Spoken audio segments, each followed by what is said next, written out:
Hey, I'm Hunt, and this is Hunt on LSU, your channel for LSU Fighting Tiger football talk. Enjoy the video. We want you to leave a comment below, hit that like button, and subscribe right below the video. Enjoy. For LSU, today was only about 2 high school products. 2. You had Dominick McKinley, who was committed and had no indication of signing anywhere else, so not a lot of suspense there. And you had Terry Bussey, the 5-star from Timpson, Texas. Call him an athlete, probably a defensive back, potentially a playmaking offensive player, but was committed to Texas A&M, had taken some visits. Georgia had checked in. He had visited LSU. LSU had returned the favor and gone in home with him, and the new staff over at Texas A&M worked hard to retain his commitment, and they did.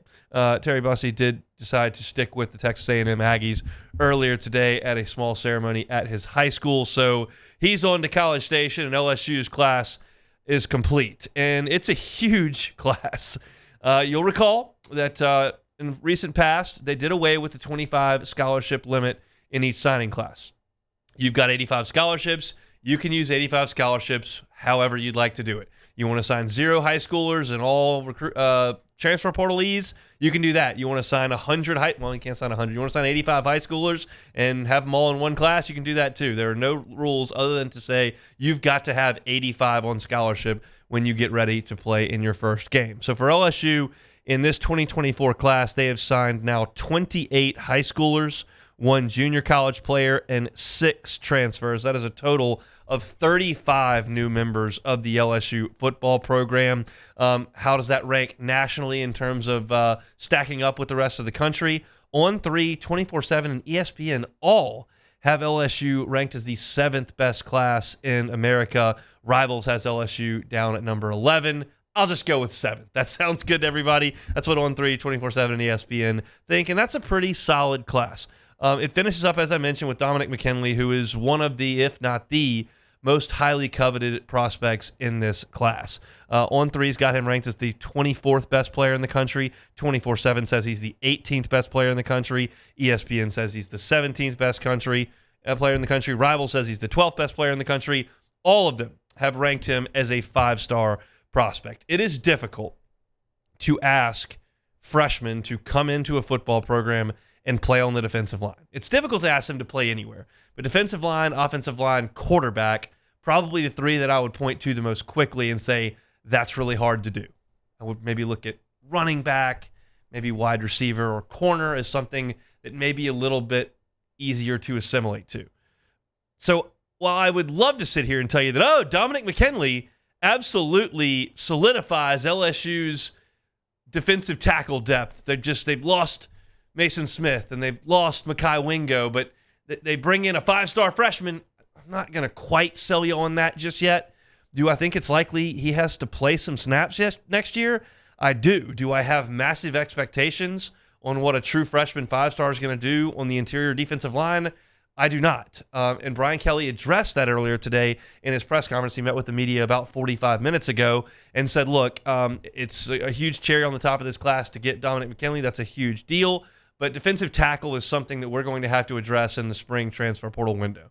And he made no bones about that. And I believe him when he brings that up. That's absolutely something LSU is going to have to do. And there's no way of knowing who's going to be in the transfer portal in the spring. I would suggest it's far more likely that a really quality player is there in the December window than it is after spring football. I think most people have kind of put their roots down where they're going to be for the spring semester, moving into the summer, into the fall right now. But you never know, so you got to take a look at where things are. I say that because coaching changes happen, position coaches changing happens, all that kind of stuff shakes up more so in December than it does in April or May. But you never know, and LSU will certainly have their eyes and ears open in that spring transfer portal window. But this class, highlighted by, of course, Dominick McKinley, Trades Green, the superstar tight end from right here in the Baton Rouge area,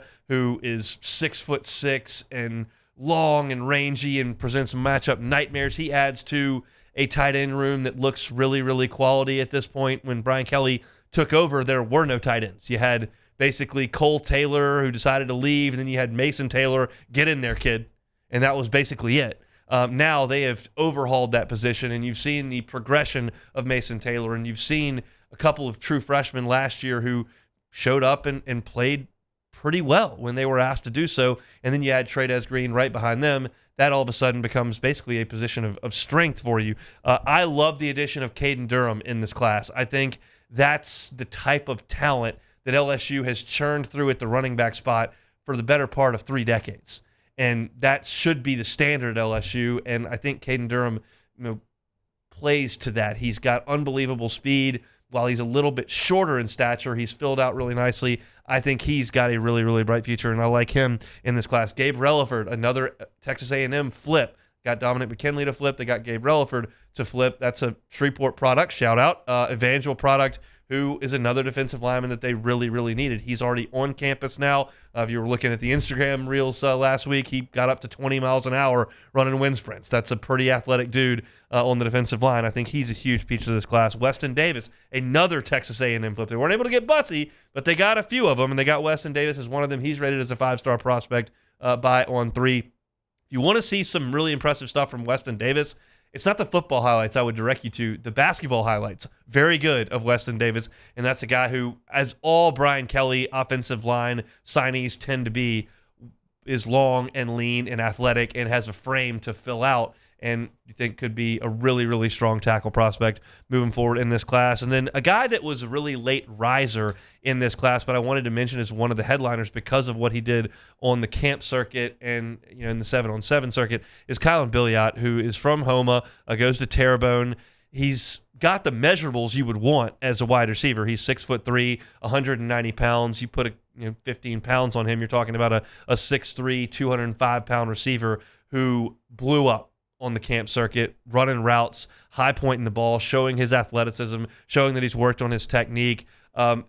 Louisiana tends to produce really, really good athletes and really good wide receivers, and we've seen them roll through LSU for a long time, and most of them hail from the state of Louisiana, whether it's Odell and Jarvis or Jamar Chase and Terrace Marshall and Justin Jefferson, and you just saw Malik Neighbors and Brian Thomas. Like, all these guys are Louisiana products.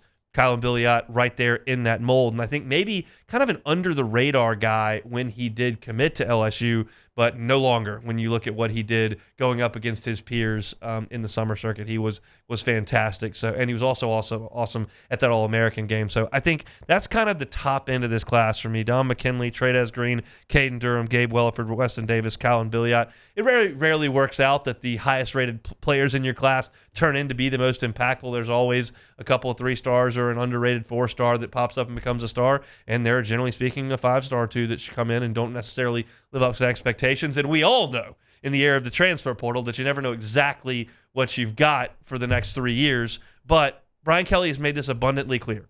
He wants to build with high school players that stay in the program for 3 and 4 years.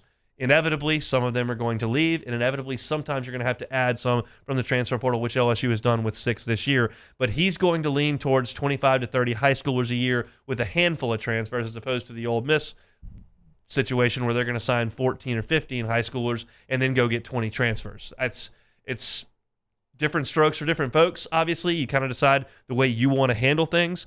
Brian Kelly has decided this is how he wants to handle them, and this class looks to be pretty salty on paper. Top 7 by 3 of the services, number 11 via rivals. Hey, thanks for watching Hunt on LSU. Before you get out of here, do us a couple of favors. Hit that like button, leave your comments below, and subscribe to the channel for all your Fighting Tiger football talk. See you next time.